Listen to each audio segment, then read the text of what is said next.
समय का सदुपयोग करने के लिए हमें अपने कार्यों को उनके महत्व के अनुरूप समय देना चाहिए।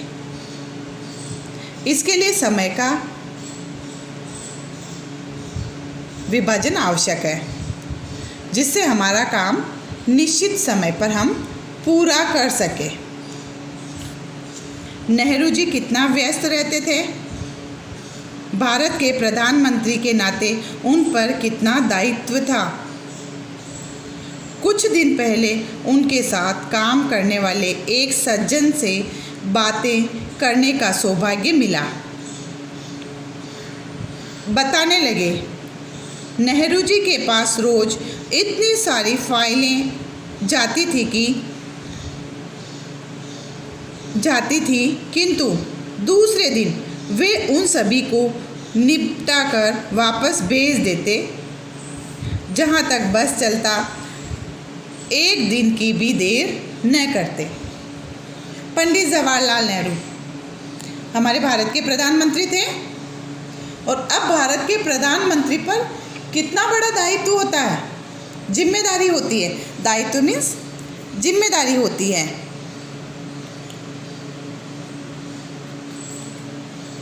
देश को संभालने की, कितनी ही परेशानियों से लड़ने की।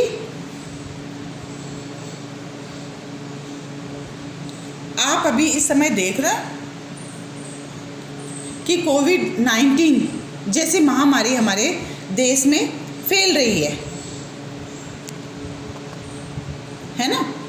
और हमारे देश के प्रधानमंत्री कौन है? हमारे देश के प्रधानमंत्री जानते हैं आप सब? श्री नरेंद्र मोदी। तो उन्होंने इस समय कितने ही निर्णय लिए हमें इस बीमारी से बचाने के लिए।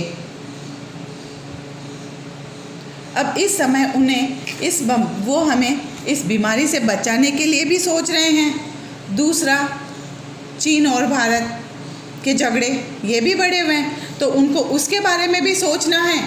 और तीसरा कि जो गरीब वर्ग है वो भूखा ना रहे, तो उसके लिए भी उन्हें व्यवस्था करनी है। मतलब हर जगह उन्हें सोचना है।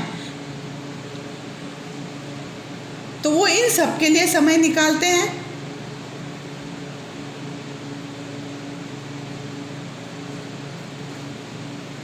कि वो प्रधानमंत्री होते हुए भी इतने लोगों के बारे में सोचते हैं, देश के बारे में सोचते हैं, अपनी देश की व्यवस्थाओं को बनाए रखने के लिए सोचते हैं। तो फिर हमारे पास समय क्यों नहीं है? हम समय के महत्व को क्यों नहीं समझ पा रहे हैं?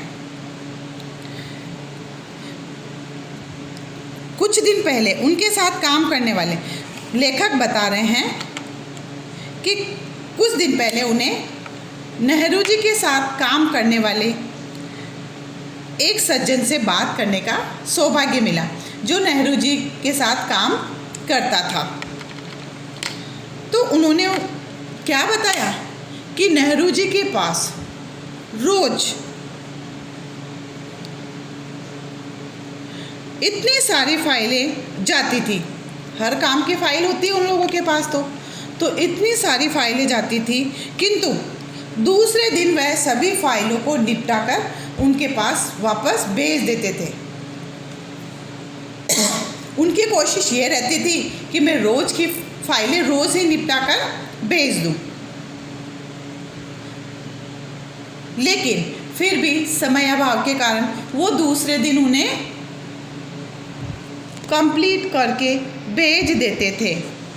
फिर हमारे पास तो इतनी जिम्मेदारियां नहीं हैं। हमें सुबह उठाने के लिए मम्मी है, तैयार करने के लिए मम्मी है, आपका लंच बॉक्स तैयार मिलता आपको, सिर्फ आपको पढ़ना ही तो है, उसमें भी आपको जोर आता है। आप अपने समय को व्यर्थ गंवा रहे हैं। जरा सोचिए उनकी व्यस्तताओं को, जो दिन भर न जाने कितने आदमियों से मुलाकात करते थे, अब देखो कि भारत के प्रधानमंत्री पंडित जवाहरलाल नेहरू इतने व्यस्त थे कि दिन भर तो उनको कितने ही लोगों से मिलना पड़ता था।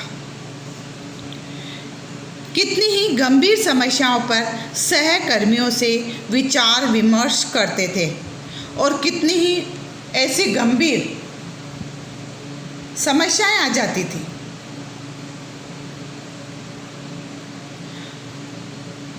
जिन पर उन्हें अपने साथ काम करने वालों के साथ बैठकर उस पर विचार विमर्श करते थे, उसके बारे में सोचते थे, उसके बारे में एक दूसरे से पूछते थे कि अब हमें इन समस्याओं से किस तरह से निपटना चाहिए।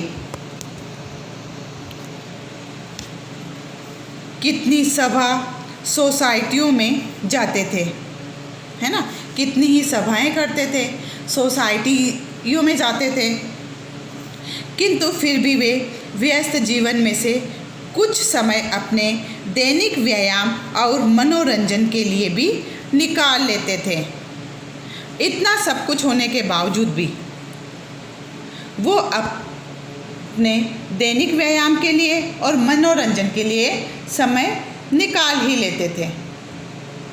मतलब बहाने वो नहीं करते थे कि हमें अपना काम भी करना है और अपना मनोरंजन भी करना है, हमें अपने स्वास्थ्य का ध्यान भी रखना है कि सभी काम करते हुए ऐसा नहीं कि हम अपने स्वास्थ्य का भी ध्यान ना रखें। तो वो इन सब के लिए भी समय निकालते थे।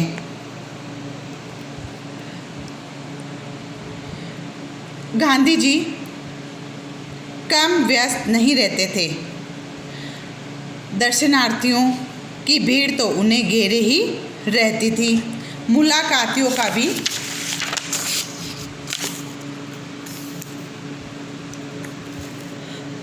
तांता बंधा रहता था। देश विदेश के अनेक पेचीदा मामलों पर विचार विनिमय होता था। अखबारों के लिए लेख लिखे जाते, किंतु फिर भी न तो गांधी जी की प्रार्थना सभा के समय में हेरफेर होता और न ही उनके प्रातः भ्रमण में बाधा आती थी। यही नहीं, दुनिया के कोने कोने से भेजे गए पत्रों का जवाब भी वह अक्सर हाथ से ही लिख कर देते थे।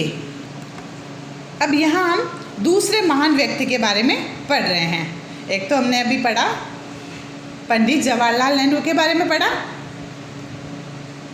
क्या पढ़ा कि वो भी अपने व्यस्त समय में से अपने व्यायाम और मनोरंजन के लिए समय निकाल लेते थे, और दूसरा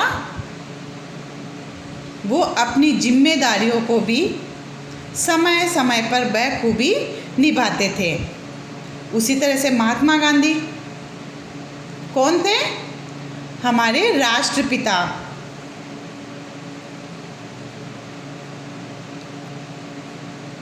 गांधी जी भी कम व्यस्त व्यक्ति नहीं थे, उनके पास भी कितना सारा काम था। और दूसरा, उनके लिए, उनके दर्शन करने के लिए दर्शनार्थियों की भीड़ लगी रहती थी। मतलब दर्शन करने वालों की, उनसे मिलने वालों की, मिलने वालों की भीड़ लगी रहती थी, उन्हें घेरे रहती थी। मुलाकातियों का तांता भी बंधा रहता था, उनसे मुलाकात करने वालों को की भी वहाँ पर भीड़ लगी रहती थी, तांता बंधा रहता था।